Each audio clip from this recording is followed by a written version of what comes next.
Fala galerinha, show de bola! Paulada tá de volta, moçada. Nós chegamos agora numa provinha. Paulada tem um carinho especial pela Unesp. Olha lá, Universidade Estadual Paulista, Júlio de Mesquita Filho. Eita, que beleza, hein, moçada?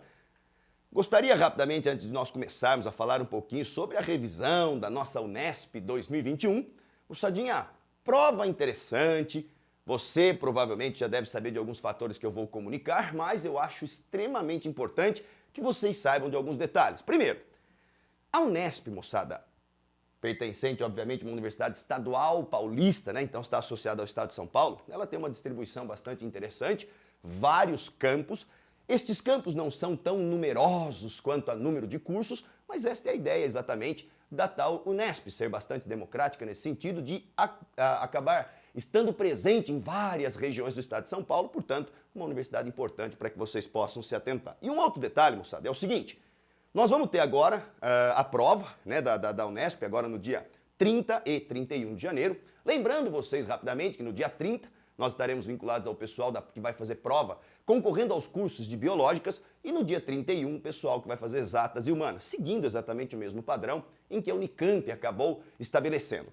Moçadinha, a primeira fase, rapidamente para que nós não percamos essa ideia, ela será composta consequentemente de 90 questões, sendo que 30 delas estarão associadas a linguagens, artes, educação física, outras 30 associadas a humanidades e, consequentemente, mais 30 questões que nós visualizaremos associadas à ciência da natureza e, consequentemente, à matemática. Só para você ressaltar juntamente comigo, é o vestibular em que nós temos uma menor quantidade de questões de exatas, moçada, comparado com os outros vestibulares. Portanto, você que pretende, obviamente, ingressar na universidade, que você não tem aquele carinho imenso, aquela facilidade dentro das exatas, esta é uma prova show de bola para você deitar o cabelo. Tranquilão? A partir daí, você estabelece, obviamente, a sua nota de corte, dependendo da sua pontuação, a primeira fase valendo de 0 a 100. Tudo bem? Pontuação, beleza, moçada? A partir daí, nós podemos observar se caso você for para a segunda fase, lá no dia 28 de fevereiro, nós teremos a segunda fase da Unesp e essa vai ser um pouquinho diferente do convencional que ocorria nos anos anteriores.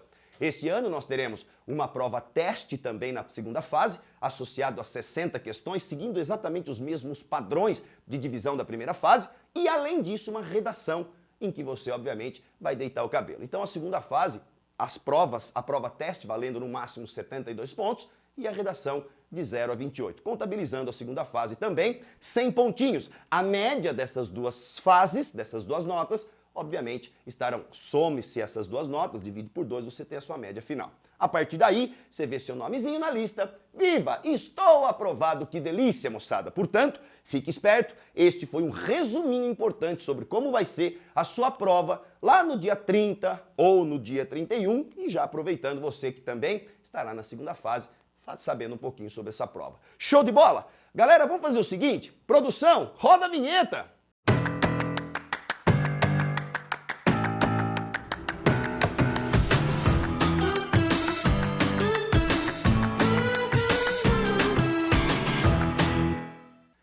Fala galerinha, show de bola, a vinheta rodou, show de bola, essa vinheta é filé, hein, moçada, coisa linda, sabe quem fez?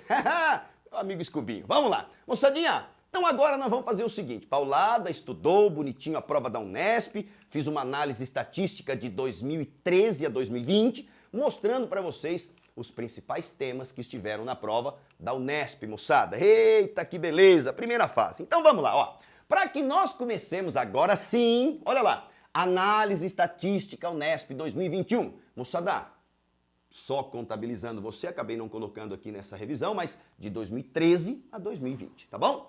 Aqui estão os temas. Não sei se você percebeu, mas sempre, em todas as revisões que nós fizemos anteriormente, FUVEST, Unicamp, FAMEMA, FAMERP, todas elas, Enem, nós tínhamos, obviamente, citologia e ecologia como carro-chefe das provas. E aqui não é diferente. Agora sim, Paulada, vamos lá.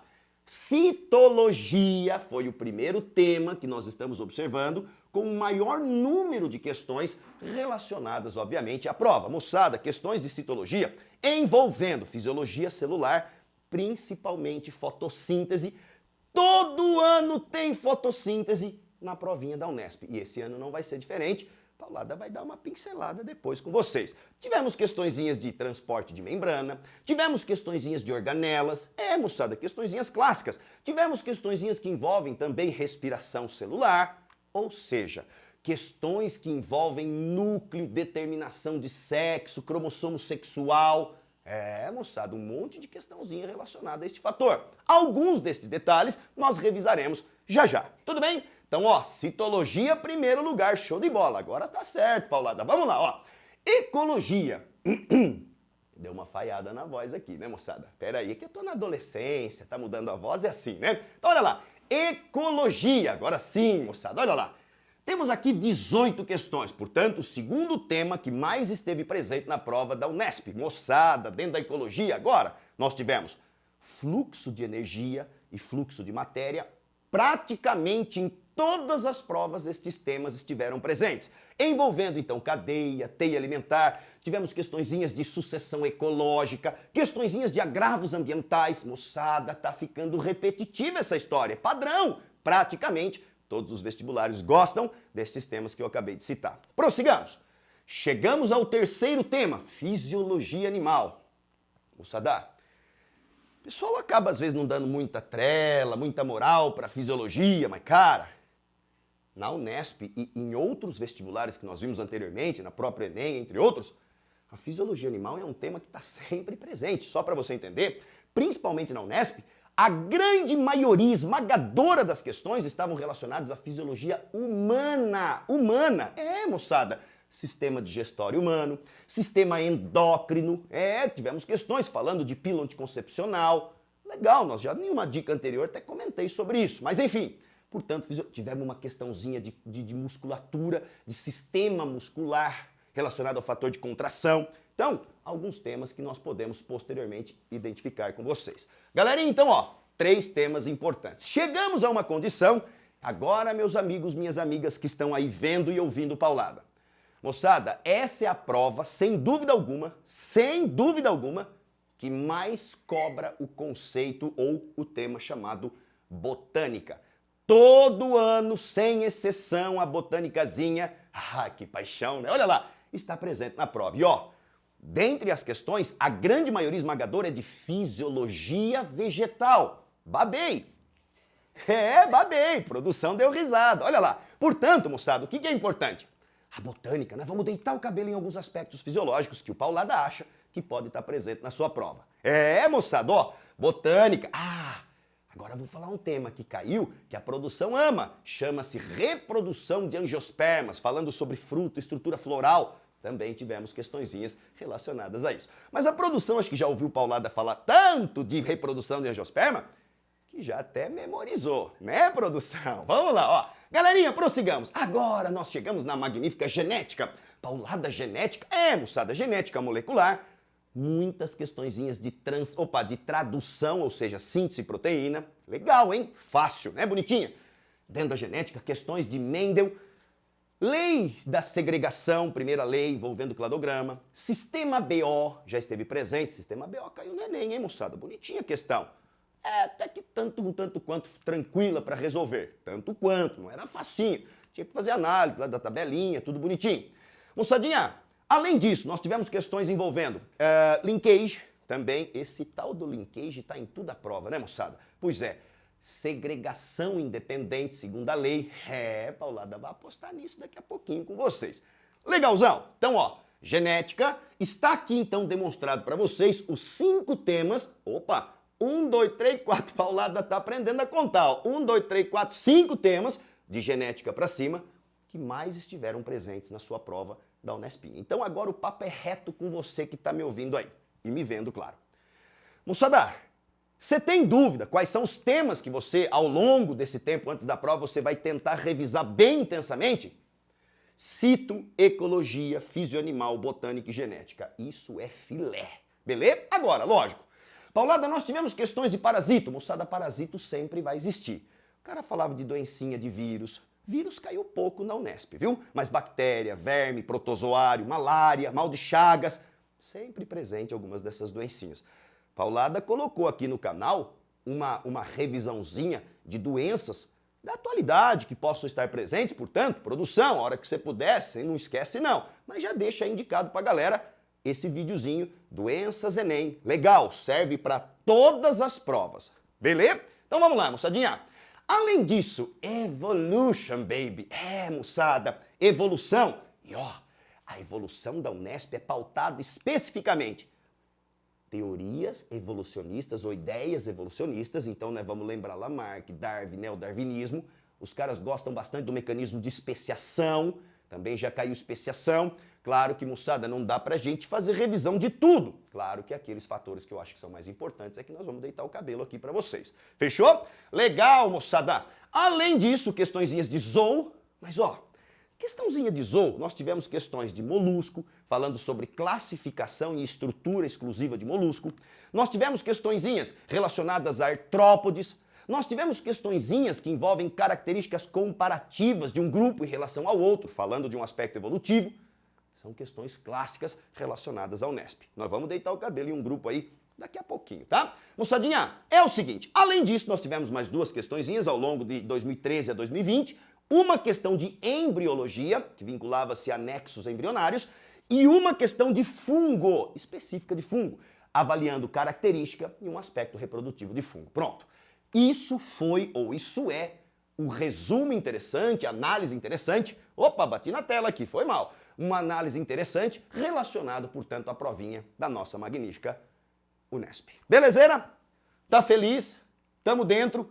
Vamos socar a bota? Moçadinha, neste momento, Paulada, então agora vai começar a nossa revisão para valer. Então agora você senta aí, pega o seu caderno, organiza aí onde você tá, ouve bem o que o Paulada vai dizer, na sequência já vai anotando aquilo que você acha que é mais importante. Show? Vamos lá? Moçadinha, não poderíamos começar por outro assunto a não ser citologia. Legal, Paulada. Moçadinha, na prova da Unesp, bicho, nós encontramos, eu encontrei ao longo desta análise de 2013 a 2020, várias questões que envolvem fator de composição química da célula. Paulada, mas não é na prova de biologia? Sim, moçada, mas esses componentes orgânicos e inorgânicos, que são componentes químicos, eles fazem parte do aspecto estrutural das células. E por esse motivo, podem desempenhar funções específicas que nós vamos deitar o cabelo neste momento. Então vamos comigo? Olha lá, moçada. Composição química das células. Vocês estão observando aí a aparição, bonita essa palavra, né? Aparição. De uma tela para vocês em que nós estamos avaliando o seguinte. Leiam juntamente com Paulada. Toda célula é composta por substâncias diversas. Esses componentes químicos podem ser divididos em dois grupos. Quais são eles? Os componentes orgânicos, formados por cadeias longas de carbono, enfim. E os componentes inorgânicos, Paulada, estes facilmente podem ser ionizados. Fantástico. Vamos começar pelos inorgânicos rapidinho? Dentre os inorgânicos nós temos dois componentes importantes. A água, moçada, substância mais abundante em todos os seres vivos. Você, por exemplo, que está aí me ouvindo, por volta de 70% a 75% do seu corpo, podendo até ter uma variação aí um pouco a mais, um pouco a menos, mas enfim, é basicamente água. Paulada, então, grande quantidade de água no meu organismo. Isso, moçada. Um dos grandes fatores de grande quantidade de água é porque a água é um grande palco de reações enzimáticas. A água é um grande moderador de temperaturas. Ela permite deslocamento de moléculas, de estruturas dentro da célula. Paulada, quanta coisa boa. Pois é, moçada. Fundamental que você entenda que a água está intimamente relacionada com o metabolismo. No entanto que, olha que legal isso que vai cair na sua provinha da Unesp. Quais são os tecidos do seu corpo que apresentam maior taxa metabólica? São aqueles em que o volume hídrico será maior. O seu encéfalo, por exemplo. Ah, Paulada, que relação interessante. Pois é, mais água, mais metabolismo. E, obviamente, menos água, menos metabolismo. Se ligou? Ótimo, guarde essa informação. Agora, os sais minerais, moçada, existe um cagalhão de sais minerais. Poderíamos ficar aqui até o ano que vem falando de íons importantes. Sódio, potássio, cálcio, cloro, magnésio, iodo. Paulada, mas peraí, todos eles têm importâncias. Vou rapidamente passar. O cálcio, além de ser um grande ativador de enzimas, ele está associado com a manifestação e produção de estruturas, como por exemplo o seu osso, como por exemplo o seu dente. Ah, que legal. Além disso, sódio e potássio estão intimamente relacionados à regulação osmótica melhor, manutenção de concentrações com gasto de energia, transporte ativo. Lembra do neurônio? Olha quanta coisa boa. O magnésio em plantas associados à produção de clorofila, moçada. Olha que delícia. O iodo no seu organismo, lá na sua tireoide, associado à produção de tiroxina, um hormônio importante, controlador do seu metabolismo. Cara, olha quanta coisa importante. O ferro, componente importante para a produção da sua hemoglobina. Então você entendeu que os sais, que os íons são fundamentais para a nossa sobrevivência? E ó, um detalhe. O que é um macronutriente? O que é um micronutriente? Meu amigo, macronutriente é aquele componente iônico em que você necessita em altas concentrações, mas não é aquele absurdo. Seria correspondente acima de 0,2% da sua biomassa. Já é um macronutriente. Se for micro, abaixo de 0,2% correspondente à sua biomassa. Então, cuidado. Macro e micro não está associado com o tamanho da partícula, e sim a quantidade. Fechou? Qual é mais importante? Ambos, para a sobrevivência do organismo, ambos os tipos de nutrientes são importantes, tanto macro quanto micro. Um mais, o outro menos, mas são fundamentais para a sobrevivência. Galera, vamos socar a bota? Chegamos nos orgânicos. Nós temos os carboidratos, também chamados de hidratos de carbono ou açúcares, como vocês queiram.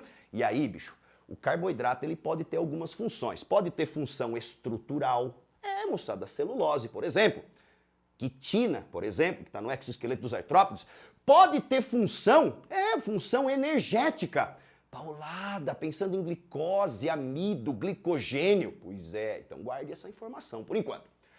Chegamos nos lipídios, moçada. Lipídio, componente importante, sem dúvida alguma, função básica dele, energética. Porém, também está associado com estrutural. Proteção contra choques mecânicos. Você tem uma capa de tecido adiposo que está abaixo da tua pele, chamado tecido subcutâneo, antigamente chamado de hipoderme. Não se usa mais esse termo, é tecido subcutâneo. Bicho, essa gordura, moçada, além de ser um isolante térmico, ela te protege contra choques mecânicos. Além disso, existem lipídios que estão associados à constituição da sua membrana plasmática, que é o caso dos colesteróis. Então, olha que importância. Existem ceras que são lipídios que revestem a folha de vegetais para minimizar a perda de água por evaporação. Falarei disso já já com você. Olha quanta coisa importante, hein? Tô te dando os aspectos funcionais básicos de cada componente orgânico. Paulada, e as proteínas? Moçada, a proteína é um negócio show de bola, hein? Formada pela junção de aminoácidos. Já já vou te mostrar ligação peptídica, que eu acho interessante. E além disso, as proteínas podem ter basicamente 3 aspectos funcionais. Primeiro, função estrutural, o seu cabelo. Tô dizendo o seu porque eu já não tenho muito, mas dá para você ver que tem aqui cabelo é proteína. Na sua pele tem proteína, no seu osso tem proteína estrutural, colágeno, elastina, por exemplo. Além disso, as proteínas podem ter função de defesa, os anticorpos, as imunoglobulinas que estão vagando pelo seu sangue. Moçada, e além disso, as proteínas com função enzimática. Eu vou falar um monte de enzima, na verdade, de fatores que interferem na ação enzimática já já com você. Lembrou? Proteína, show. Paulada, quem são as vitaminas? Bicho, vitamina. Gostaria que você entendesse comigo o seguinte, qual a importância de uma vitamina? Ela é chamada de cofator. Cofator ela representa um grande ativador enzimático. Paulada, então a enzima ela não reage. Não, ela participa da reação, porém ela não é degradada, ela não é digerida. Da mesma maneira que você ingere, ela será eliminada posteriormente, caso haja um excesso, pela sua urina. Que legal! Então, vitamina, função, cofator, ativador enzimático. Legal? Ótimo. Por fim, chegamos nos ácidos nucleicos, DNA, RNA. Moçada, qual a função de um ácido nucleico? Controle. O DNA permite produção, a partir do DNA, produção de proteínas. Estas proteínas, por exemplo, enzimas, podem comandar, né? Obviamente, podem realizar o processo metabólico. Tranquilão? Bicho, varremos estes fatores. Só que sabe onde que o bicho vai pegar para você? Não vai pegar mais porque nós vamos falar. Mas sabe onde que eles vão enfatizar? Isso aqui, moçada, ó, proteínas, tá? Então vamos comigo? Vem com paulada, vamos lá. Moçada, quais são os tipos de carboidratos importantes que nós devemos saber? Nós temos os polissacarídeos. Paulada, o que é um polissacarídeo? É uma molécula formada de vários monômeros, vários monossacarídeos. Então são vários monossacarídeos, por exemplo, várias glicoses, formando uma molécula grande. Chamamos de polissacarídeo. Me dá 2 exemplos de polissacarídeo. O glicogênio, que é reserva energética tanto de animal quanto fungo, como o amido, que é reserva energética, por exemplo, das plantas. Paulada, mas só tem polissacarídeo com reserva energética? Não é não. A quitina, a celulose também são polissacarídeos, só que com função estrutural. Paulada, o polissacarídeo é o que tem um monte de mono. O que é um oligosacarídeo? Formado por poucos, no caso, monossacarídeos. O prefixo óligo significa pouco. Se nós degradarmos polissacarídeo ou oligosacarídeo, qual é a menor porção formada? Nós identificaremos, obviamente, uma porção que nós denominaremos já como sendo glicose ou monossacarídeo. Moçadinha, temos um segundo fator, polipeptídeo, que é sinônimo de proteína. O prefixo poli designa vários aminoácidos, né? Então, proteína. E existem oligopeptídeos, que são moléculas formadas por uma quantidade pequena de aminoácidos. Também serão degradadas, já eu te falo qual é o componente final. Moçadinha, além disso, chegamos nos ácidos nucleicos, DNA e RNA, daqui a pouquinho eu te mostro a degradação deles. E por fim, os magníficos lipídios, que nós já comentamos anteriormente, fechou? Galerinha, polissacarídeo e oligosacarídeo, quando degradados, digeridos, eles vão permitir produção de quem? Monossacarídeos. Glicose, frutose, galactose, são todos monossacarídeos, com exemplo, óbvio, de função energética. Show? No caso dos polipeptídeos ou oligopeptídeos, serão quebrados em aminoácidos. Existem 20 tipos de aminoácidos, alguns essenciais, outros naturais. Alguns a gente produz, outros nós precisamos obter via nutrição, via rango. Show! Olha lá, ácido nucleico. O ácido nucleico, inicialmente, ele pode ser quebrado em nucleotídeos. O nucleotídeo é composto basicamente de pentose, né? A pentose, que é um carboidrato de 5 carbonos, um fosfato e uma base nitrogenada. Show! Então este é o nucleotídeo. Isso já pode ser absorvido, por exemplo, pela célula, tá? Mas, ô Paulado, é possível que nós quebremos o nucleotídeo? Opa, para obtenção de energia é possível que a célula quebre o nucleotídeo e gere como resíduo principal as bases nitrogenadas. Paulada, que da hora. Moçada, nucleotídeo quebrado pode acontecer como fonte de energia. Pensou? Olha lá. Por fim, ácidos graxos e glicerol estão vinculados com a degradação, por exemplo, a digestão de lipídios. Moçada, isso aqui é extremamente importante. Todos esses componentes aqui que estão embaixo, ó, inclusive o nucleotídeo, eles podem ser diretamente absorvidos pelas células. Cara, se isso cair em sistema digestório, a chance é grande dos caras te questionarem. Substrato-produto, substrato-produto. E essa é a ideia interessante de estar citando isso para vocês. Beleza? Ótimo. Agora sim, vamos dar uma ênfase na parte de proteínas. Fechou? Galerinha, todo mundo lembra que a interação entre dois aminoácidos nós chamamos de ligações peptídicas? Lembro, Paulado, eu lembro sim. Então, ó, eu já até comentei isso em uma outra oportunidade, mas, cara, é muito relevante que isso seja citado aqui para vocês novamente. Galera, olha aqui comigo, ó. Vocês estão observando dois aminoácidos, aminoácido 1, aminoácido 2. Paulada, aminoácido você tem um grupo amina e um grupo carboxila, C-O, OH. Fechou? Legalzinho? Então, aminoácido. Ótimo. Agora a história é a seguinte. Quando nós juntamos dois aminoácidos, você permite o quê? Primeiro, inicialmente a eliminação de água. Por quê, Paulada? Olha lá, moçada. O OH do aminoácido 1 está interagindo com o H do aminoácido 2. Isso permite eliminação de água. Show? Entre os carbonos da dupla O entre o carbono da dupla O e o nitrogênio, nós observaremos a interação que nós chamamos de ligação peptídica. E aqui tem um detalhe. Preste muita atenção no que eu vou te dizer. Se o cara te der 50 aminoácidos e ele perguntar quantas ligações peptídicas existem entre esses 50 aminoácidos, é sempre o número de aminoácido menos 1. Isso é regra. Pra você entender? Imagine 3 aminoácidos. Um ligado com o 2 e o 2 ligado com o 3. 3 aminoácidos, somente 2 ligações peptídicas. E assim sucessivamente. Belezinha? Ótimo. Lembrou dessa história? Uma vez lembrado desse papo, eu gostaria que você entendesse comigo o seguinte. Nós acabamos de entender que se eu juntar vários aminoácidos, eu permito a formação de uma proteína. E que a proteína tem 3 funções: enzimática, estrutural e de defesa. Eu gostaria de exaltar agora com todos vocês, lindos e lindas que estão aí me vendo e me ouvindo, o seguinte, moçada, será que as enzimas, elas têm algum fator específico para que elas possam trabalhar em eficiência máxima? Ou melhor, será que existe algum fator que interfere na ação enzimática, na eficiência enzimática? É lógico que tem. E dentre eles, eu gostaria de começar a ressaltar juntamente com você. Moçada, olha que coisa linda! Isso aqui não é questão só de proteína, é questão de sistema digestório, bicho. O cara vai botar um gráficozinho como esse aqui para você e vai dizer o seguinte, que existem 3 enzimas que estão aqui trabalhando em função do pH, tá? Então, ó, velocidade da reação, posso colocar eficiência enzimática? Dá na mesma, tá? Em função do pH. Tô listando para você. O gráfico que está em azulzinho corresponde a uma enzima que está no estômago. Quando ativa, chamamos de pepsina. Show? A enzima que está em vermelhinha, ó, é a tripsina. Tripsina. Onde ela age? Lá no duodeno. Fechou? E por fim, em verdinho, nós temos a amilase salivar. Peraí, salivar? Saliva é boca. Isso. Galera, dá um zóio comigo. Qual é o pH ótimo, aproximadamente, para que a enzima do estômago possa trabalhar com eficiência máxima?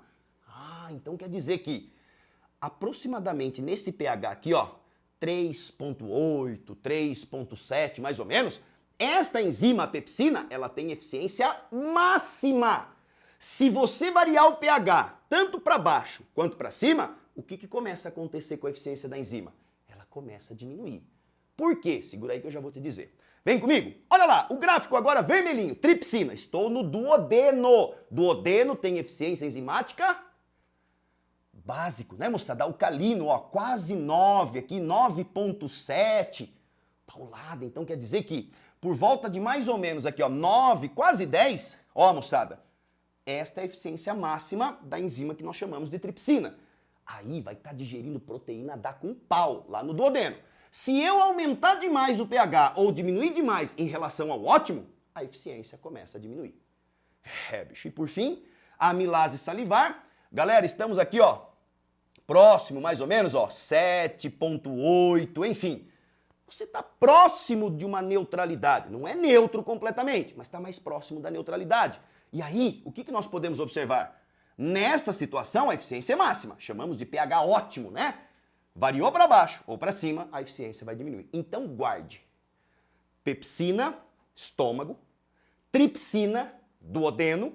Amilase salivar, boca. E os seus respectivos pHs. E estou te mostrando que o pH é importante na eficiência enzimática. Agora, Paulada, o que é importante? Peraí. O que é importante para que eu saiba aqui? O que diminui essa eficiência enzimática? Você já ouviu falar de um mecanismo chamado de desnaturação? O que é desnaturar? As moléculas enzimáticas, elas são formadas basicamente por uma estrutura terciária de proteína. Então, o filamento de aminoácidos, né, eles estão todos emaranhados, interagidos entre si. Por pontes de sulfeto, por ligações de hidrogênio. O que acontece, moçada? Quando você varia demais o pH, você rompe essas interações e a proteína começa a desenrolar. Isso significa ela começar a perder a eficiência. Chamamos de desnaturação. Vai cair na sua prova, escuta o que eu tô falando. Hora que você vê lá, pensa, um beijinho pro Paulada, né? Legal, moçada, vamos lá, próximo fator. Velocidade da reação em função da temperatura. Isso aqui é fácil, né? Para nós, qual que é a temperatura média de eficiência do seu corpo? Moçada, por volta aí de 37, 36,5? Isso, mesma coisa. Então, ó, nessa temperatura, você tem a temperatura ótima, que é a eficiência máxima. Se eu baixar demais ou aumentar demais, começa a cair a eficiência. Tranquilo, né? Se não há tanto problema. Moçadinha, chegamos no último fator a ser avaliado. Ainda estou falando de enzima, tá? Chamamos de velocidade da reação em função da concentração do substrato. Paulado. Então vamos aqui, ó. A ideia é o seguinte, né? Você está observando um gráfico que, conforme você está aumentando a quantidade de substrato, eu vou te usar o exemplo, ficou ridículo, né? Eu vou usar um exemplo para você me entender. É o seguinte. Imaginemos que de manhã você acordou, você viu aquele pãozinho filé, chama até filé em alguns lugares, né? O pãozinho lá de água, e aí você falou assim, nossa, bicho, preciso comer esse pão. E você foi lá, passou um manteigão, mandou um pãozão pro bucho. Só que aí você viu e falou, rapaz, eu quero comer mais um pãozão. Você foi lá e comeu mais um pãozão. O que está acontecendo? Nem que você está aumentando a concentração de substrato, amido, você está aumentando a eficiência enzimática. Só que aí você não tá contente, você tá ligado aquele cara gulosão? Você já deve conhecer alguém assim. O cara foi lá e falou, eu vou comer mais um, cara. Vai lá, mais um pãozinho. Passado o terceiro, ele falou, velho, pra acabar mesmo, pra gente finalizar a história, eu vou comer mais dois. Foi lá e mandou mais 2 pãozinhos. Ou seja, já até perdi a conta, acho que deu 5, 6 já, né? Paulado, o que aconteceu, galera? Chegou uma situação que a quantidade de amido disponível, ela já é maior do que a quantidade de enzimas que tem para degradar isso. Conclusão, quando chega nesse ponto chamado de ponto de saturação, significa que basicamente todas as enzimas que degradam amido naquele local estão trabalhando. E não tem mais como eu aumentar a velocidade da reação, graças a todas estarem, obviamente, ali sendo utilizadas, até que uma não termine a degradação, obviamente, ela não vai conseguir degradar outro componente. Tudo bem? Então, ó, concentração de substrato vai ter o ponto de saturação. Moçada, filé, hein, bicho? Filézão mesmo para você, esses 3 fatores relacionados à proteína. Tudo bem? Então vamos lá? Prossigamos a nossa história. Eita, que beleza! Determinação do sexo. Isso aqui, a primeira parte é, nossa, mas é muito fácil. O segundo slide disso aqui, sabe aquela história que o aluno sempre fala? Ai, biologia é decoreba. Pois é, essa parte é decoreba mesmo e não tem jeito. E eu vou te mostrar por isso. Pra você ver antes da prova e chegar lá e falar, nossa, eu arrebentei. Vamos lá, ó. Galera, vem comigo. Determinação do sexo. Então nós temos primeiro que você entender o seguinte. Existem basicamente 2 tipos de cromossomos pra gente avaliar. Os cromossomos autossômicos, que são aqueles em que todos os genes que estão relacionados a esses cromossomos não determinam característica sexual. Fechou? E aí nós temos os cromossomos sexuais, obviamente, vão determinar características sexuais. Galera, o que é importante que todos nós saibamos aqui? Tô te mostrando aqui um cariótipo. Cariótipo. Você sabe em que momento da divisão celular você faz isso aqui? Ah, bicho. É o seguinte, os caras vão pegar uma célula, por exemplo, um glóbulo branco, e eles vão jogar nesse glóbulo branco uma substância chamada colchicina, que se retira de um vegetal. Em que ele aplica colchicina nessas células que estão em divisão, ela vai bloquear, a colchicina vai bloquear essas células exatamente na metáfase, inibindo a formação de fusos acromáticos. Conclusão, os cromossomos estarão no grau máximo de condensação e, obviamente, não vão ser separados. O que a gente faz? A gente vai lá, tira uma foto dessa situação e depois a gente vai combinando os cromossomozinhos e fazendo os pares. No caso da espécie humana, somos 2N igual a 46. Dentro desses 46 existem 2 cromossomos que são sexuais, XY, homem, macho, masculino, XX feminino. Claro que aqui eu optei por um dos 2 só para exaltar para vocês. Todos os outros 22 pares de cromossomos serão chamados de autossômicos. Então, moçada, nós seres humanos, nós temos 44 cromossomos autossômicos e 2 sexuais, juntando 2N igual a 46. Ficou claro isso para todos nós? Ótimo. Agora a história é a seguinte. Então você percebeu que isso aqui você faz na metáfase, né? Colchicina bloqueia a divisão na metáfase. Isso é legal. Moçadinha, olha lá. Nós estamos observando aqui indivíduo masculino, indivíduo feminino, sistema XY. O laser não aparece na tela, né, Jacu? Olha lá, ó, sistema XY. Galera, vem comigo. Este indivíduo, ele é 44 autossômicos XY, definindo o sexo masculino. Do lado de lá, a mocinha, 44 autossômicos XX. Isso. Paulada, quais são os gametas produzidos por cada um deles? Nós, seres humanos do sexo masculino, produziremos 2 tipos de gametas. 22 autossômicos mais X, perfeito? Ou, no caso, 22 autossômicos mais Y.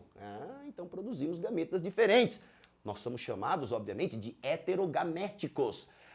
Então dentro do sistema XY, o ser humano masculino, ele é o heterogamético. E a mocinha, ela só vai produzir um tipo de gameta, que é 22 autossômicos mais X.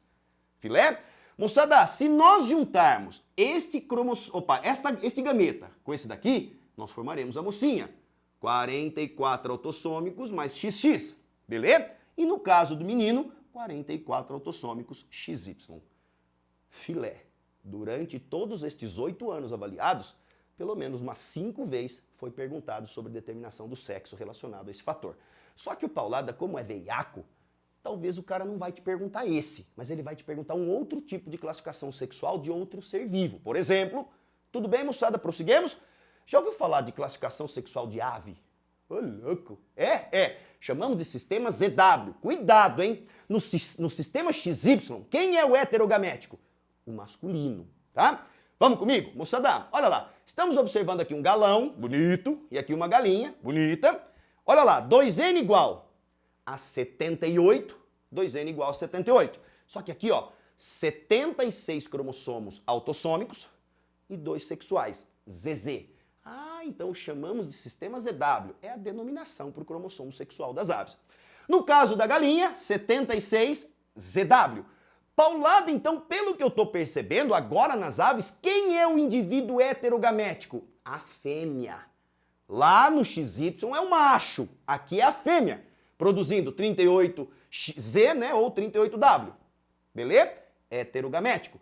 E o machão só produz 38, consequentemente, associado aí a Z. Beleza? Ótimo. Moçadinha, sabendo dessa história, se nós juntarmos ZZ, eu formei um macho, outro galo. Se eu juntar ZW, formo galinha. Se ligou? Então guarde. Aves, o heterogamético é a fêmea. Vamos lá. Para finalizar, já ouviu falar em determinação sexual de inseto? Chamamos de X0. Como assim X0? Moçada, X0. O macho, ele terá 22 cromossomos autossômicos mais X. A fêmea... X? Moçada. Ele não tem 2 cromossomos sexuais, ele tem um só. Então no total ele vai ser 2N igual a 23? Isso, show de bola. E lá, moçada? A fêmea, 22 cromossomos, XX. Portanto, ela será 2N igual a 24. Entendeu? A partir daí, o macho volta a ser o heterogamético. Ele pode produzir um gameta somente com autossômicos e também pode produzir um gameta com autossômicos mais o sexual. Beleza? A fêmea, somente 11 autossômicos e o X. Quando nós juntamos a galera, você forma novamente o macho, né? E, consequentemente, você forma a fêmea. Galera, aqui é interessante. Nos insetos, quem é o heterogamético? O macho. No sistema ZW, quem é o heterogamético? A fêmea. E no XY, o macho. Fique atento quanto a isso. Belezinha? Lembrou? Ótimo. Prosseguimos a nossa história. Moçadinha, vamos lá. Deixa eu dar uma beiçada na água agora que o negócio vai ficar filé, hein? Vamos lá, vamos nós. Acho que nós já estamos quase na metade, moçada. Segunda lei de Mendel, segregação independente. Moçada, é o seguinte, para você entender a segunda lei de Mendel, o que é importante que você entenda aqui comigo? Primeiro que nós temos que saber o que é meiose. E lá vem você de novo com meiose. Já falei um cagalhão de vezes de meiose com vocês, mas eu preciso rapidamente que você visualize aqui de novo. Galera, você está visualizando uma figura? Produção, dá uma ampliadinha para a galera, só para eles terem uma noção geral do que nós estamos falando. E indica que a primeira célula, ela é 2N igual a 4, perfeito? Então só puxa a tela aí para a galera, indicando lá a primeira célula zona como sendo 2N igual a 4. Beleza? Pronto, agora volta para mim. Moçadinha, é o seguinte, vocês estão visualizando comigo 2 pares de cromossomos, tá? Sendo que no par que nós estamos vendo aqui do lado, que envolve o cromossomo roxinho e vermelhinho, você tem azão, azinho, e no de lá, basicamente os azuizinhos, bezão, bezinho. Pronto, essa é a definição de segregação independente. Pera aí, Paulato, você não falou nada, você só desenhou o que está escrito aqui. É o seguinte, o que é segregação independente? Quando você tem 2 ou mais pares que estão localizados, moçada, em cromossomos homólogos distintos. Então observem que o azão e o azinho tá num par de cromossomo e o bezão, bezinho está em outro. Conclusão, eles podem segregar independentemente. Eles não estão ligados entre si, podem segregar independentemente. Isso significa segregação independente. Agora, a grande questão é, depois da duplicação do material genético, você ficaria, uma das condições seria azão, azão, agora duplicado, azinho, azinho, bezão, bezão, bezinho, bezinho. Duplicado, fechou? Galera, agora que vem a nossa história. Partindo desta figura que você está visualizando comigo, nós temos 2 possibilidades. A primeira, se realmente a posição dos genes for essa, nós podemos exaltar aqui com vocês o seguinte, olha lá, ó. Separou azão, bezão, então moçada, ó, o azão ficou para cá e o bezão ficou para cá. Então, ó, numa única célula, azão, bezão. E na outra, azinho, bezinho. Se nós prosseguirmos a meiose, azão, bezão, azinho, bezinho.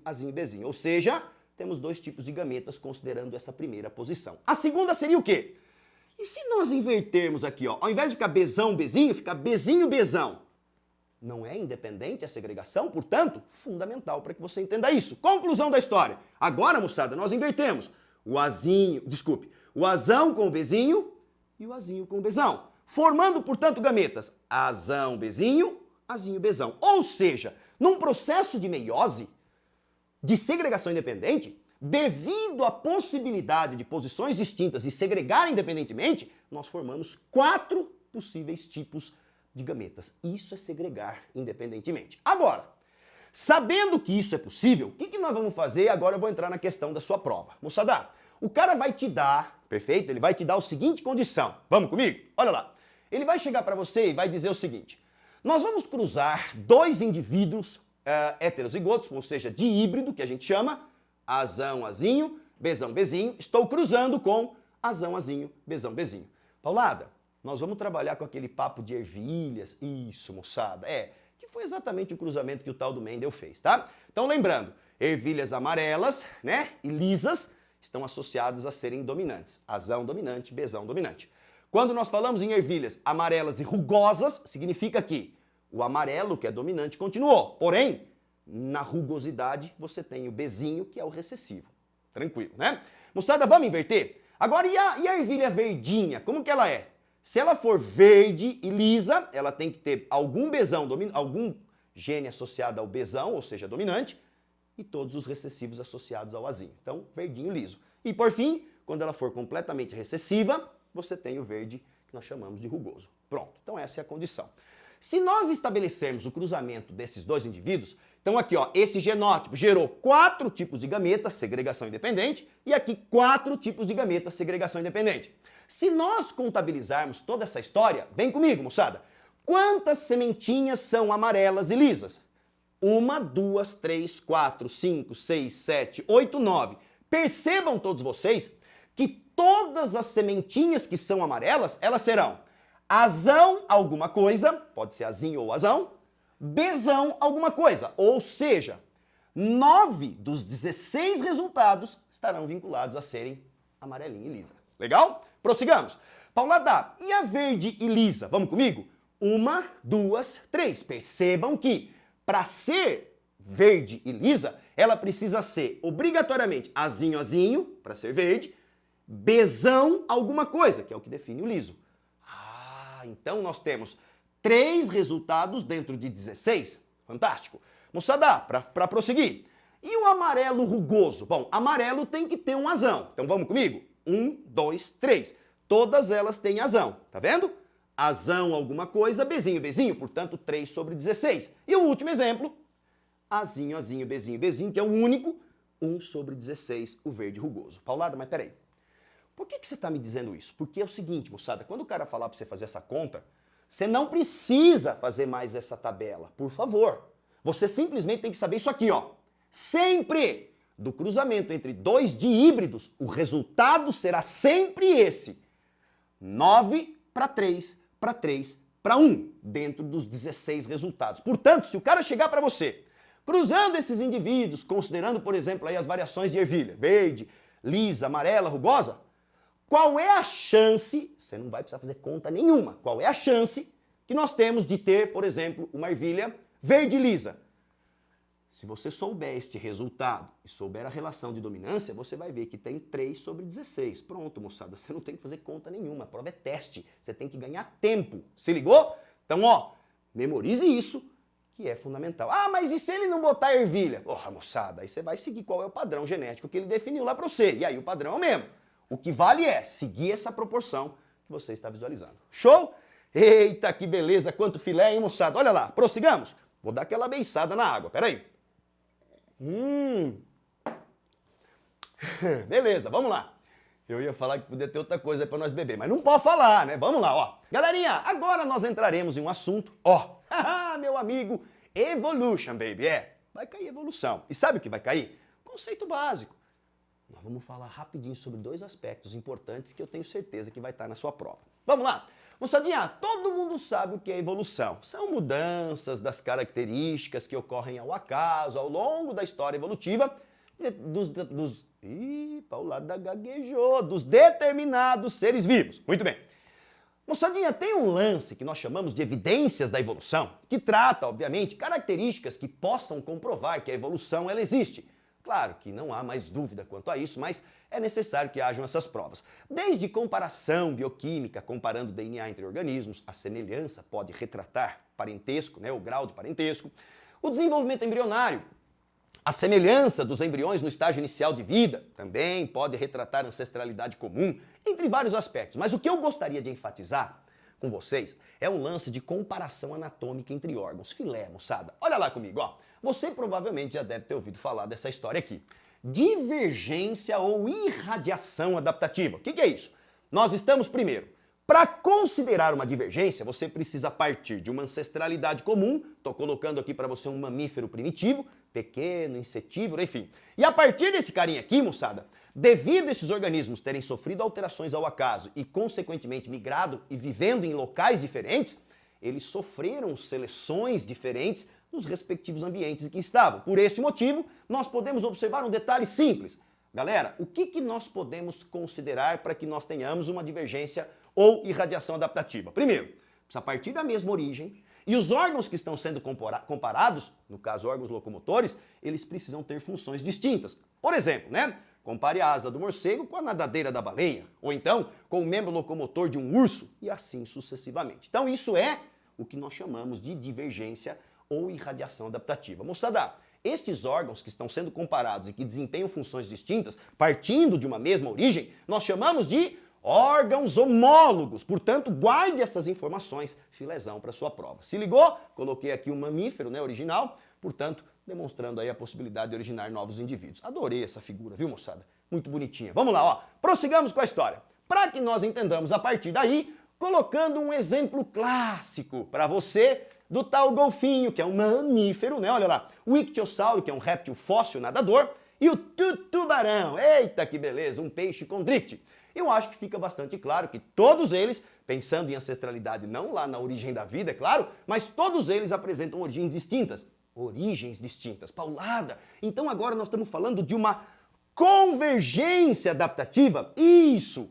São de origens diferentes, mas devido ao fato de viverem no mesmo tipo de ambiente, com as características parecidas, foram selecionados de maneira, sofreram as mesmas ou as pressões seletivas semelhantes. Essa é a ideia importante, Órgãos com funções iguais. Olha lá, nadadeiras, corpo hidrodinâmico, portanto, alguns aspectos interessantes para que vocês possam identificar. Legal! Paulada, agora estes órgãos são chamados de órgãos análogos. Eita, a produção é forgada, está até tomando massaginha no pé. Eita, que beleza! Vamos lá, moçada, ó. Órgãos, no caso, análogos, tá? Que paixão. Olha lá. Moçada, então não esqueça. Divergência ou irradiação, órgãos homólogos. Convergência, órgãos análogos. Se ligou? Ó, filézão para sua prova. Vamos prosseguir com a Evolution, baby? Olha lá. Galera, evolução biológica. Então, beleza. Agora, de fato, eu gostaria que você observasse comigo. Produção! Ó, vai, para lá e agora mostra esse negócio aqui pra galera, ó. Amplia, eu ia falar expande. Que beleza. Amplia aí pra galera, ó. Evolução é o processo de modificação das características dos seres vivos considerando um período de tempo. Chamamos isso de adaptação dinâmica. Paulada, que da hora. Pois é, moçada. Isso aí é evolução, Mudanças que ocorrem ao longo do tempo, de forma do acaso, E a partir daí, essa característica que surgiu pode ser positiva ou negativa para a sobrevivência do organismo no ambiente em que ele está inserido. Beleza? Agora a história é a seguinte, moçada. Dá um zóio aqui comigo. A história da evolução, ela foi pautada dentro do estudo, da manifestação intelectual de três grandes pesquisadores. O primeiro deles, Lamarck.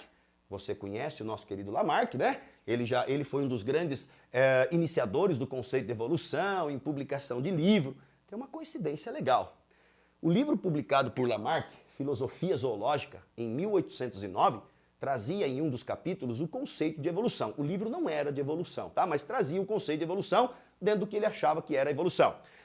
No mesmo ano, em 1809, estava nascendo lá na Inglaterra Charles Robert Darwin, o cara que ia revolucionar a ideia da evolução. Olha que coincidência maravilhosa, né? Meus alunos que foram aí ao longo do ano passado, 2020, nós tivemos a oportunidade de destacar até um pouco mais esse contexto histórico. Mas além do Lamarck, nós tivemos, para conceituar basicamente a evolução, outros dois grandes pesquisadores. Charles Robert Darwin e o nosso querido Wallace. Esse cara aqui, moçada, ele não ficou tão famoso, né? Mas ele, tanto quanto Darwin, eles tiveram exatamente a mesma ideia de ancestralidade comum. Seleção natural, se pautaram nas mesmas ideias de Malthus sobre crescimento populacional, em que as condições do ambiente de subsistência não conseguem crescer junto com o crescimento populacional humano. Essa era a ideia de Malthus. Eles simplesmente transferiram isso para os outros seres vivos. Ou seja, em algum momento vai rolar competição, né? Por nutrientes ou por componentes do ambiente. Bom, a ideia é o seguinte, moçada. Esses dois caras aqui propuseram o conceito de seleção natural e ancestralidade comum. Só que, claro, o nosso querido Darwin é o que ficou famosão e, consequentemente, eu sou um fã incondicional desse cara aqui, moçada. Em 1859, ele publicou um livro chamado A Origem das Espécies, que revolucionou a ciência perante a evolução. Fechou? E hoje nós usamos este conceito até hoje, tá? E hoje nós usamos esse conceito até hoje.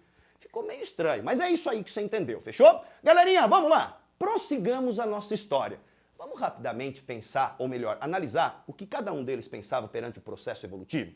Vamos nós, moçada, quero começar por Lamarck, tá? Ó que esqueminha ajeitado para você observar.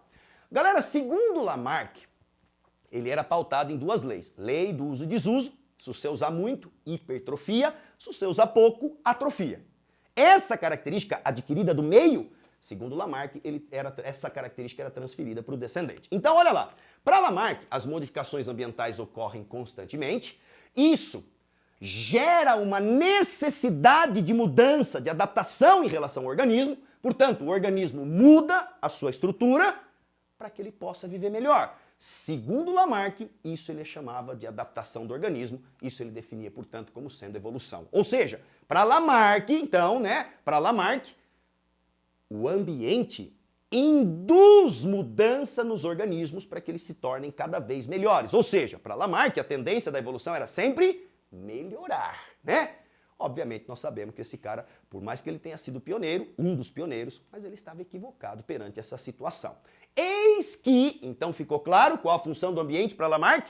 Induzir, gerar necessidade de mudar para viver melhor. Beleza? Moçadinha, segundo Darwin, a ideia era completamente equivocada, mas eu vou dizer, Darwin era lamarquista antes da sua viagem, lá no navio do Beagle, com aquela tripulação pelo planeta, passando lá em Galápagos. Antes dessa viagem, ele era lamarquista.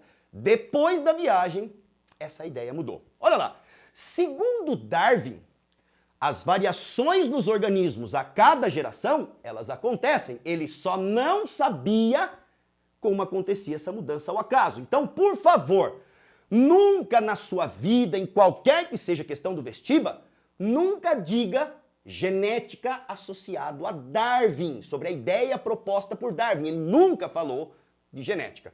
Apesar de ter trabalhado numa universidade em que os estudos de Mendel estavam na biblioteca, ele nunca teve acesso, moçada. Se tivesse, talvez a história teria sido diferente. Mas enfim, então os organismos mudam ao acaso. Segundo Darwin, estas modificações permitem com que os organismos que estão competindo entre si por recursos do meio possam ser selecionados de forma positiva ou negativa. Então, peraí. Então quer dizer que os organismos mudam ao acaso ao longo das gerações, devido às condições do meio, eles vão sendo selecionados. Ou seja, aquelas características, ou melhor, aqueles organismos que tiverem um conjunto maior de características positivas para aquele meio, vão se reproduzir mais, vão comer mais, vão sobreviver de forma mais satisfatória. E os que têm menos ou não têm característica positiva serão eliminados do meio. Essa era a ideia, obviamente, que definia a adaptação de organismo para Darwin. Portanto, observe comigo. Comigo não, comigo. Ó, para Lamarck, o ambiente induz mudança. E para Darwin, seleciona aquilo que já existia e que é benéfico para a sobrevivência do organismo no ambiente. Show! Entendeu o conceito básico Lamarck e Darwin? Agora a ideia é o seguinte. O que é o neodarwinismo? Por volta de 1900, outros pesquisadores Eles reviveram a ideia de Darwin, só que agora à luz da genética, permitindo com que agora estas variações dos organismos que ocorrem ao acaso, moçada, agora existe uma explicação de onde vêm essas tais mudanças. Mutações, segregação independente, crossover, deriva genética, migração, todos esses fatores podem interferir na frequência dos genes na população. E essas alterações vão sendo selecionadas ao longo do tempo. Então, o neodarwinismo ou teoria sintética da evolução, você pode introduzir o fator genético. E se estiver falando de Darwin puramente? Não pode. Se ligou? Então fique atento que isso vai aparecer para você na prova e exatamente esse tipo de comparação. O cara vai tentar te ludibriar. Ele vai falar de Darwin e vai meter uma mutação na alternativa. O conceito de Darwin vai estar certinho, mas Darwin não pode falar de mutação. Fechou, moçada? Show de bola! Prosseguimos? Ó, vamos dar uma beiçada, vai. Galerinha, vamos lá? É o seguinte. Você tá vendo essa equação aqui? Tá vendo essa equação aqui? Hein? Olha lá. Essa equaçãozinha, antes de eu te falar quem é, eu preciso que você bata os olhos nela e imediatamente você já fale qual é o processo fisiológico celular que está aqui acontecendo. Fácil, né, moçada? De quem que nós estamos falando? Obviamente, nós estamos falando da magnífica fotossíntese. Ah, fotossíntese. Qual era a equaçãozinha? 6CO2 mais 12 águas. Agora sim, né? Dando uma glicose mais 6 oxigênios mais 6 águas. Paulada, ainda dá para cancelar aqui, ó. Dá para fazer uma equação mais reduzida? Dá. Corta esse 6, fica 6 aqui e o restante igual. Fechou? Dá para reduzir ainda mais, você dividir tudo por 6. Mas não precisa, caso aconteça, estou te dando as possibilidades. Galerinha, o que é fotossíntese? Primeiro que é o seguinte, é um processo bioenergético fundamental para a sobrevivência de qualquer ecossistema. Os produtores, plantas, por exemplo, que estão dentro de um ecossistema, ou algas, por exemplo, que estão dentro de um ecossistema aquático, elas serão responsáveis de assimilar essa energia luminosa, devido à presença de estruturas específicas, que eu vou relembrar com você já alguns fatores metabólicos, né? E o que eu quero que você entenda é o seguinte, dessa energia, ela é capaz de produzir uma tal glicose que serve como fonte de alimento para ela e como base alimentar para todas as cadeias e teias alimentares. Portanto, bicho, eu acho que não há dúvida de que este assunto estará presente na sua prova. Moçada, eu comentei isso no início, até mesmo antes da vinheta, ou melhor, quando eu estava falando da análise, né, das estatísticas, falei para você, fotossíntese esteve presente praticamente em todas as provas nos últimos 8 anos. Não vai ser diferente, tá? Então fique atento quanto a isso. Produção, aumenta lá só pra gente ler aqui o conceitinho rápido. Ó. Utiliza energia luminosa para produzir matéria orgânica, no caso, glicose. Fechou? Ótimo. Agora, gostaria de te lembrar um processo metabólico que é possível de cair. Nós já comentamos em uma outra oportunidade, mas quero relembrá-los rapidamente. Moçada, a fotossíntese ela é realizada através de uma organela citoplasmática importante que nós chamamos de cloroplasto, né? Em outras dicas, outras revisões, mostrei para você o cloroplasto, você lembra que ele era formado por bolachinhas empilhadas que nós chamávamos de tilacoides, que aquela parte interna do cloroplasto nós chamávamos de estroma, que é aquela parte mais citoplasmática ali interna. Show de bola. Então, quanto ao aspecto natural de estrutura, nós já vimos algumas vezes aí nas nossas revisões. Agora, eu gostaria que você entendesse comigo o seguinte, a fotossíntese, ela vai ocorrer basicamente em 2 etapas, tá? Preciso que você lembre isso aqui comigo. Na fase fotoquímica, ou chamado fase do claro, que ocorre nos tilacoides, fundamental, Paulado, o que vai acontecer aqui? Moçada, o primeiro fator que você vai observar é a penetração de luz. Essa luz, ela vai excitar o sistema antena, ou complexo antena, que está na superfície dos tilacoides, que são todas as clorofilas que estão lá. Quando a luz incide, essa clorofila ela é excitada e ela realiza a fotofosforilação. O que é fotofosforilação? Através desses jumpings de elétrons e tudo mais, você observa a produção, consequentemente, de energia, moçada. E, portanto, através da penetração de luz, na primeira fase da fotossíntese, nós temos produção de ATP. Esse ATP vai ser transferido para a segunda fase, já já a gente fala. Moçadinha, além disso, nós temos a participação da água. O mecanismo que envolve a água chamamos de fotólise da água, né? Fotólise da água, ou seja, essa água vai ser quebrada em H+ e OH-. Estes H+ serão utilizados na produção de uma molécula transportadora de hidrogênio e os OH- vão reagir entre si e produzir oxigênio. Então, da fotólise da água nós temos produção de oxigênio. Então, olha só, esse oxigênio que vai ser emitido para a atmosfera, ele é proveniente da quebra da água, fotólise da água, fechou? E além disso, você tem a produção do NADPH, que é a molécula transportadora de hidrogênio. Então, galera, na fase fotoquímica, ou fase claro, necessita da luz, nós teremos como produto oxigênio, ATP e NADPH. Paulada, eu já vi NADPH2. Beleza, moçada, sem problema, pode até ser, tá? Agora, o que nós observaremos? Vamos para a segunda etapa, né? Fase química, chamada de escuro, ou podemos simplesmente definir qualquer um desses dois nomes, ou só química ou escuro. Por que escuro?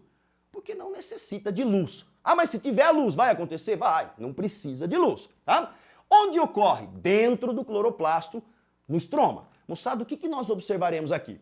O ATP que está chegando aqui, mais o NADPH que está chegando aqui, juntamente com o CO2, que vai ser absorvido pela folhazinha lá da planta, por estômato, enfim, ou por difusão, caso seja uma alga, né? Nós observaremos o seguinte, você observa, da reação do CO2 com essa energia, mais esses hidrogênios, você libera água e, consequentemente, produz a principal molécula importante, que é glicose.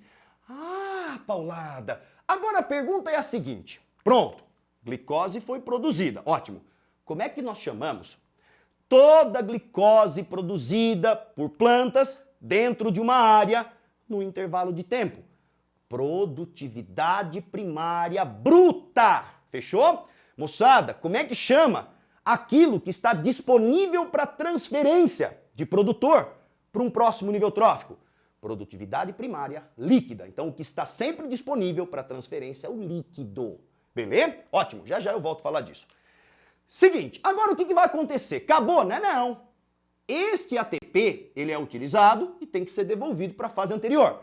Esse NADPH, ele tem que liberar o hidrogênio e voltar para a fase anterior para recuperar esse hidrogênio. Portanto, o ATP, ele é quebrado aqui e utilizado na síntese da glicose. O que sobra dele, que é o ADP mais o PI, volta para a fase do claro para realizar a produção de ATP novamente. E o NADPH deixa o hidrogênio e o NADP ele volta para capturar mais hidrogênios e jogar para a fase do escuro. Moçada, é isso. Então, ó, relembrou? Filé, hein?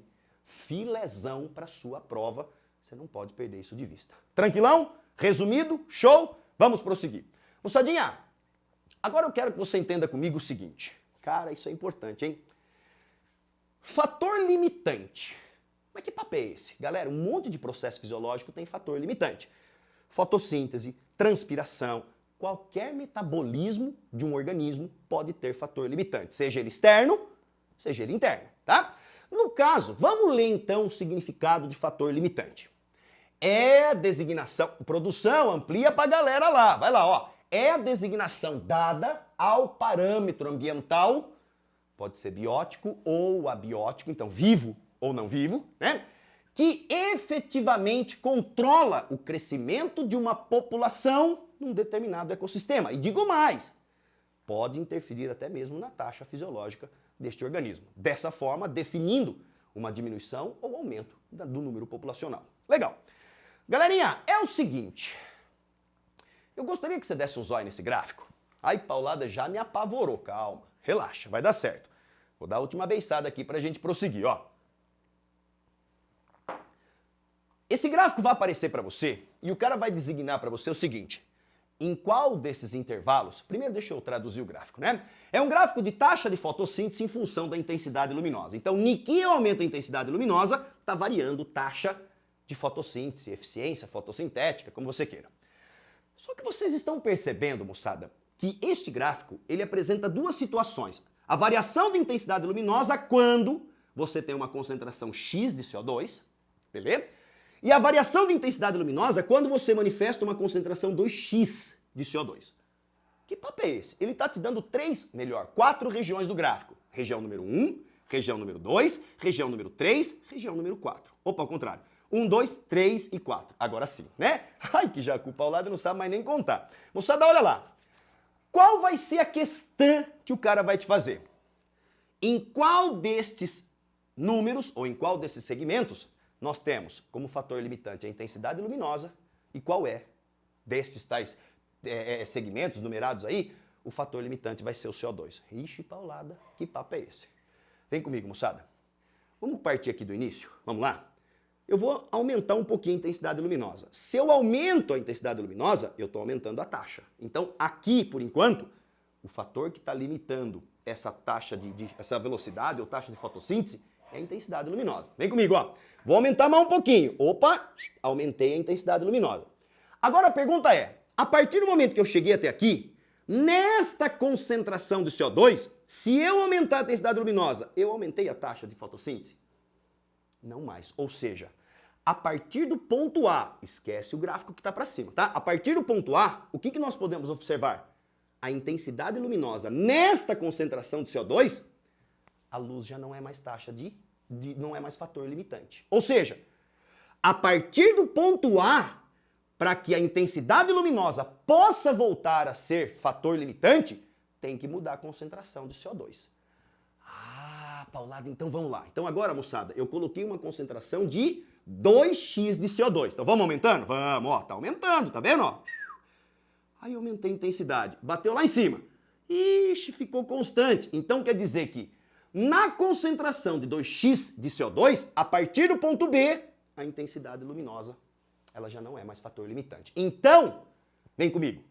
Quais números nós podemos considerar como a intensidade luminosa sendo fator limitante? 1 e 2. Fechou? Quais números nós podemos considerar que a intensidade luminosa não é mais fator limitante? Em 3 e 4. Se ligou? Bicho, se cair esse gráfico, aí sim, você vai precisar mandar beijinho pro Paulada, né? Faz coraçãozinho, faz um bem-te-vi, um passarinho luminoso, alguma coisa. Isso aqui é filé demais, moçada. Tô apostando nesse gráfico com vocês. Show? Então vamos lá? Prossigamos então a nossa história. Estamos chegando ao fim, hein, moçada? Olha lá. É o seguinte, chegamos aqui, cadeia alimentar, fluxo de energia. Rapaz, esse assunto é filé, hein? Eu sei, Paulada, nós já falamos isso em algumas outras oportunidades, mas, bicho, precisa relembrar essa história e é fundamental e é importante, tá? Então vamos lá, moçada. Níveis de organização. Você tá louco, Paulada? Níveis tróficos. Níveis de organização, ó, Paulada tá doidão. Níveis tróficos. Produtores, consumidores, decompositores. Alguém tem dúvida da função de um decompositor? Transformar matéria orgânica em inorgânica, recicladores da matéria.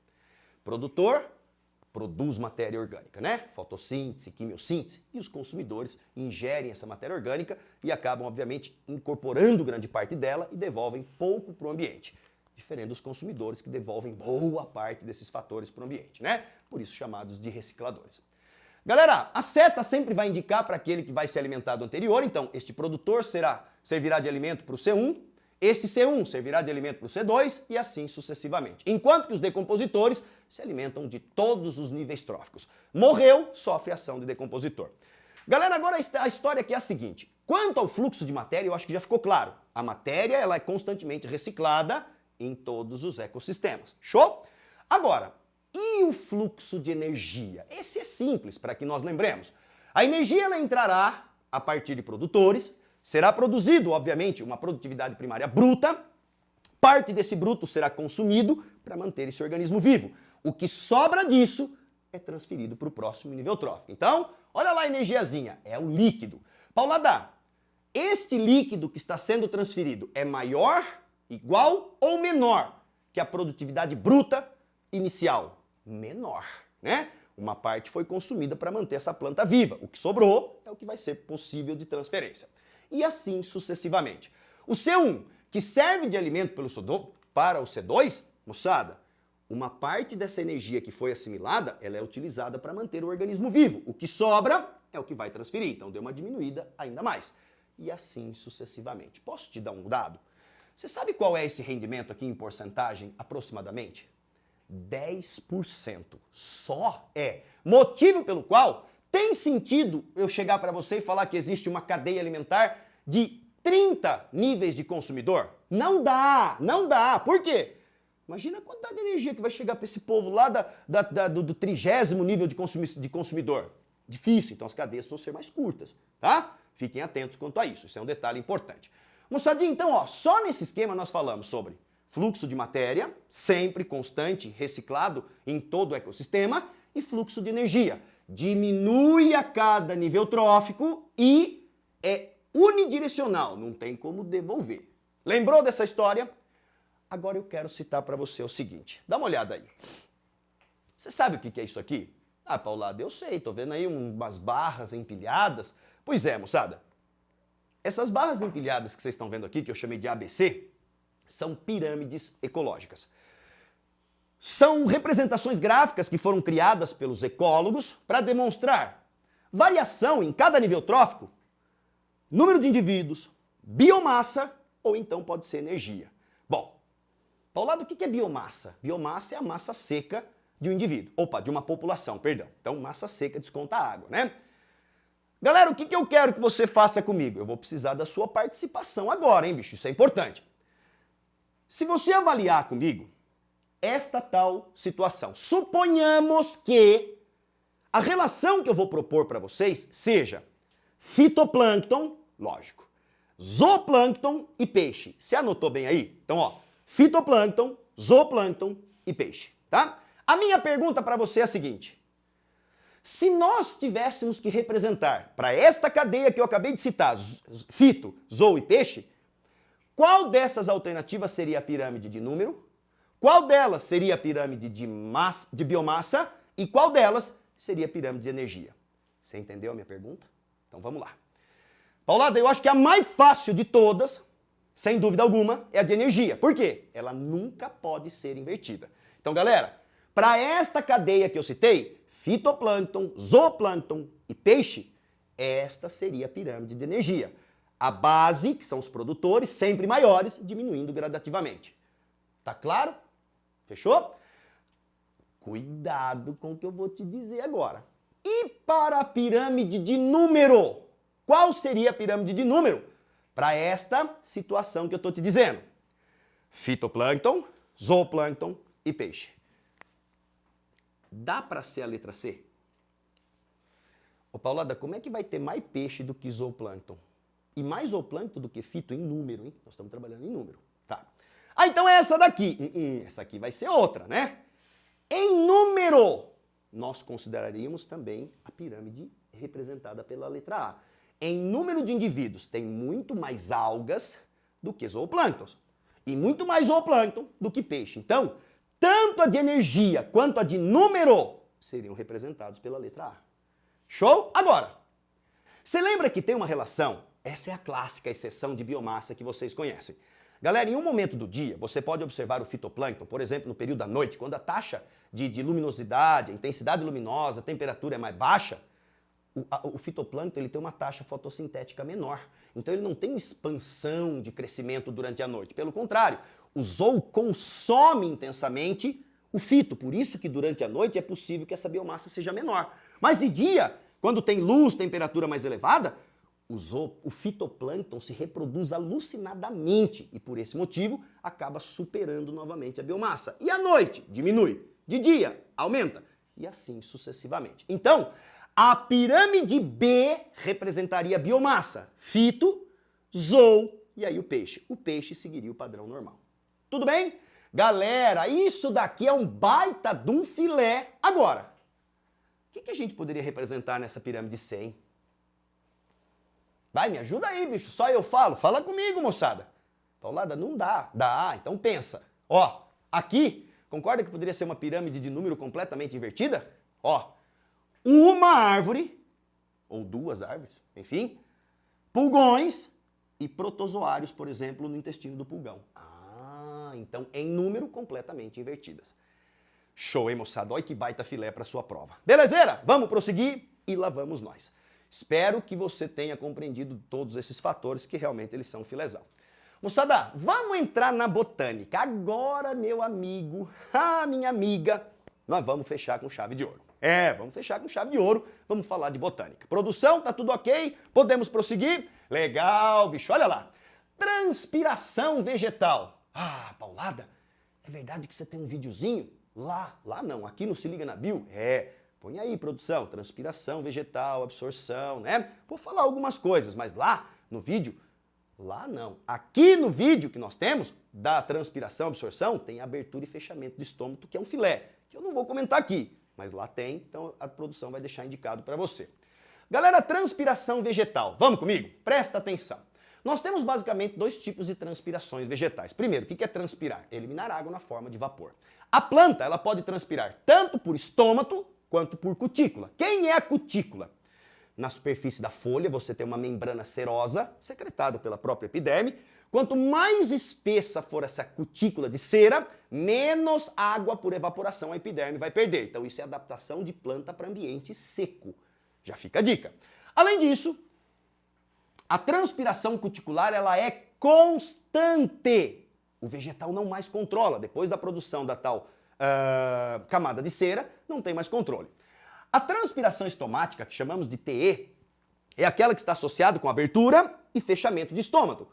Ah, então aí se a planta controla isso, dependendo do dia, do momento do dia, ela pode transpirar mais, transpirar menos. Mas a grande história é a seguinte, a transpiração total de uma planta, moçada, ela corresponde a quem? A transpiração estomática mais a transpiração cuticular. Isso é transpiração total. Fechou? Agora, você lembra desse gráfico aqui?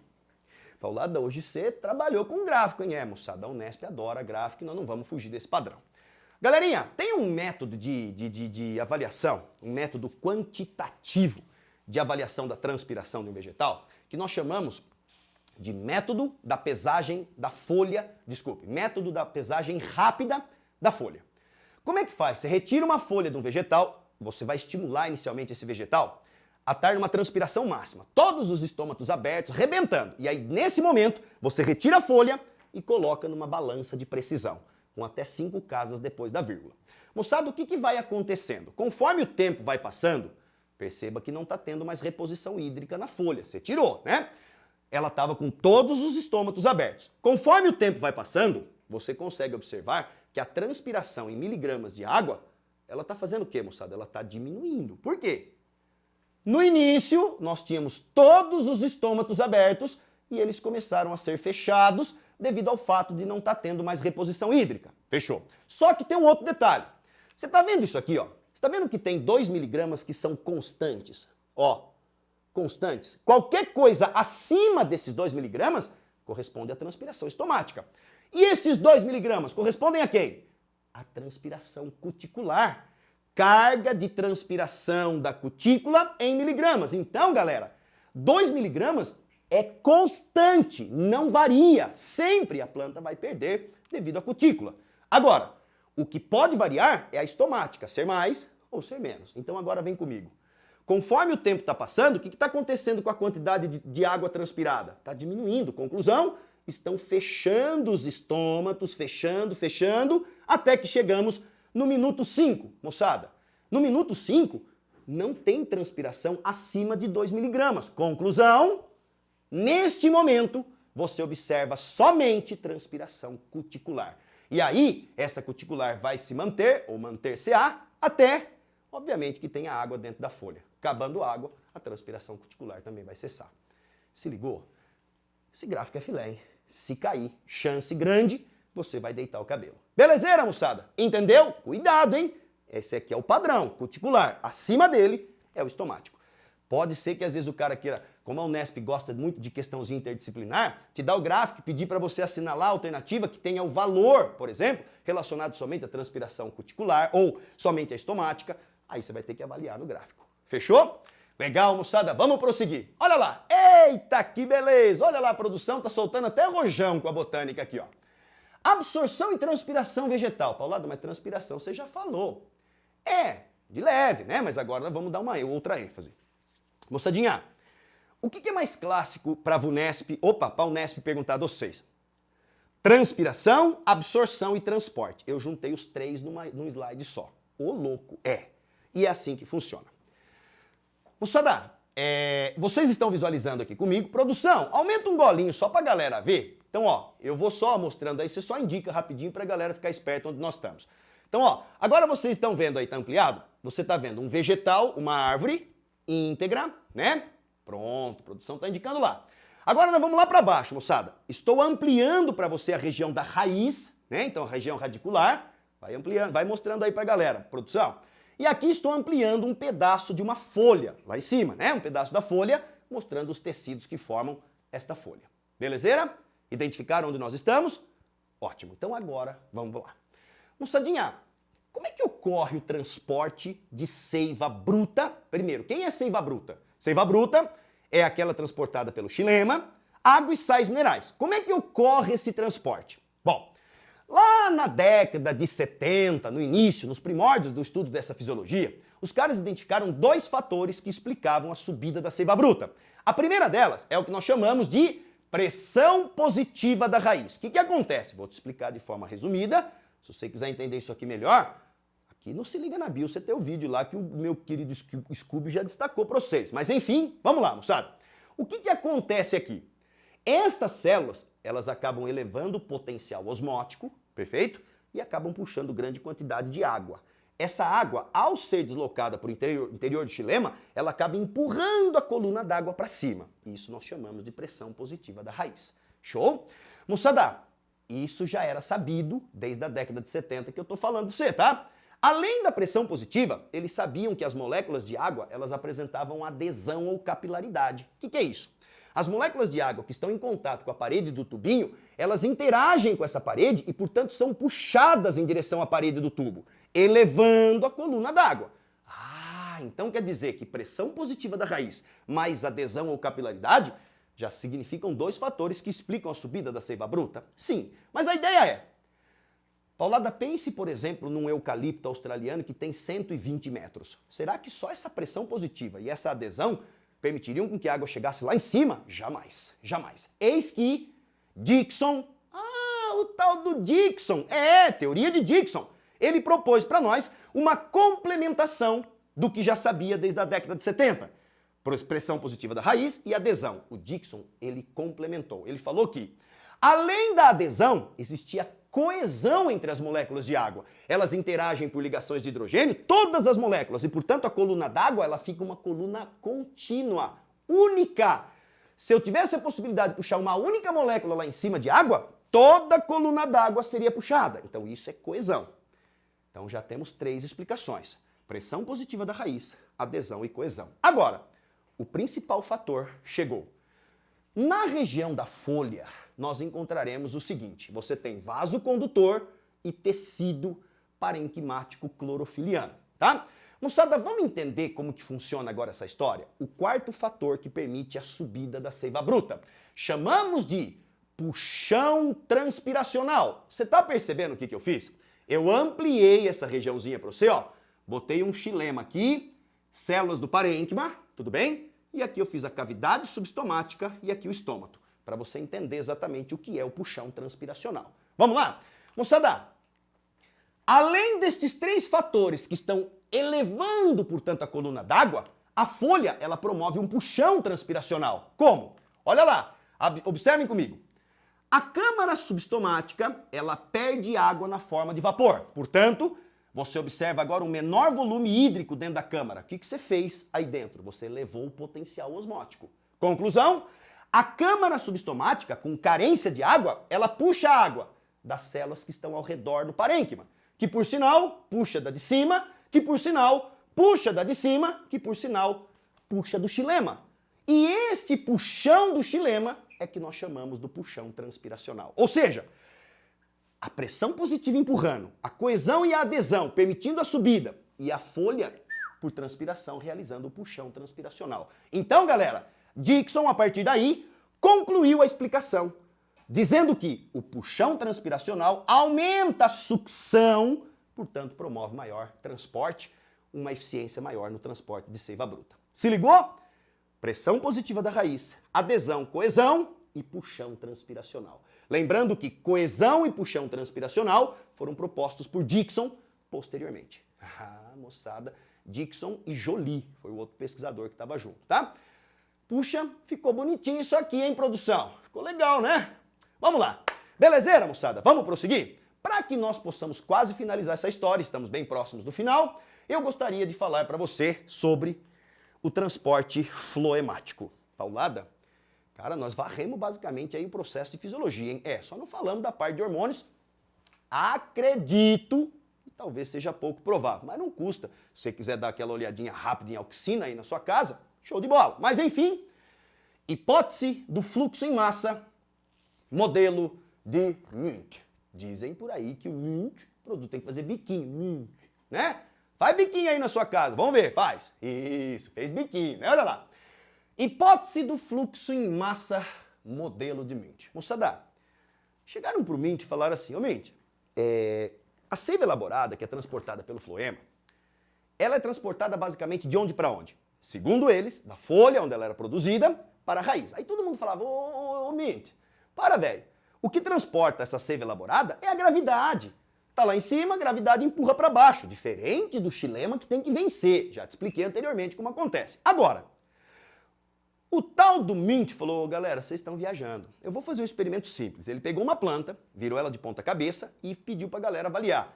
Vê aí como é que está o transporte do floema. E ele continuava da mesma forma, vencendo, portanto, agora a ação da gravidade. Eis que o tal do Wundt, ele propôs um modelo importantíssimo. E galera, tem chance grande disso aqui aparecer para você também, hein? Então vamos lá. Primeira coisa que eu quero que você entenda é o seguinte. O tal do Wundt, ele construiu um modelo fazendo menção a partes do vegetal, estruturas do vegetal, para que nós possamos entender como é que essa tal seiva elaborada ela é transportada. Então vem comigo. Existe um recipiente, chamado de recipiente B1, que apresenta um osmômetro A1. O que é um osmômetro? É um saquinho que está cheio de glicose ou sacarose e que tem poder osmótico, potencial osmótico. Tá?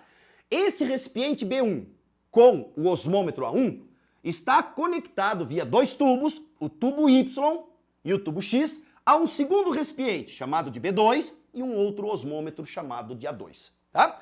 Só que fica bem claro para todos nós que a quantidade de partículas que nós temos no osmômetro A1 é muito maior do que a que está no osmômetro A2. Então a pergunta para você inicialmente é o seguinte: qual é o principal local de produção de glicose na planta? Na folha, certo? Então, provavelmente esse local é o local, em condições normais, né, que nós encontraremos maior concentração de glicose e sacarose. Então, o recipiente B1 faz menção à folha, tá?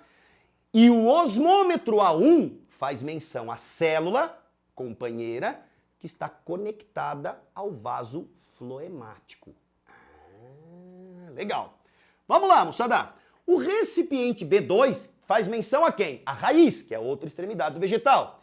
E o osmômetro A2, a célula companheira que está em contato com esta região de floema, só que lá na região da raiz. Show? Ótimo. Vamos lá. Moçadinha, então, folha e raiz.